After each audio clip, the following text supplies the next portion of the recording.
Okay, so tomorrow we're gonna do rubbing prints. So today you're gonna make a glue plate, and what you'll need is a drawing utensil and some glue and some cardboard, or if you don't have cardboard, you can use cardstock. You just want a thicker material. The cardboard that you use, you want to use the kind that is from like a cracker box or a cereal box. You do not want to use the corrugated kind because there's too much space in between and it compresses. So we're going to use the kind that's dense, not this kind, because we're going to use it for rubbings. So this is a rubbing that I made using one of my rubbing plates that I made. And I just made this rubbing plate on a sheet of cardstock. I drew it first and then I covered it, or I traced all my lines with glue. And when you're designing them, you want it to be fairly simple. And pieces that you can put together, like these pieces, worked really well together, the plant and then the insect. I did several of these different ice cream cones, which work really well together. And now I'm going to do a beetle, and that will go along with my plant stuff. So after you have drawn your image that you want to use for your rubbing plate, then you can go ahead and add glue.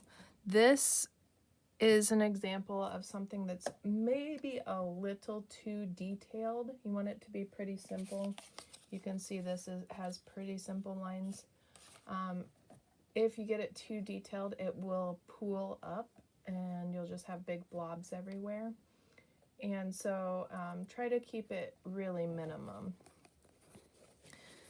So when you are gluing, you want to make sure all your glue's down toward the tip of your glue bottle. You also want to remember you want to make sure that your glue bottle isn't already compressed, because you want to be able to control the flow of the glue as best as you can.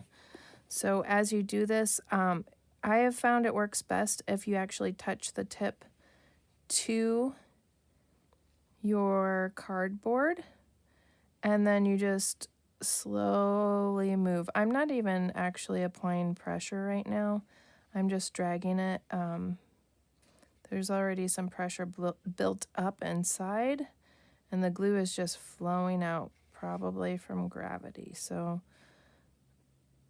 you want to just make sure you're not really squeezing a whole lot so you can control that glue flow.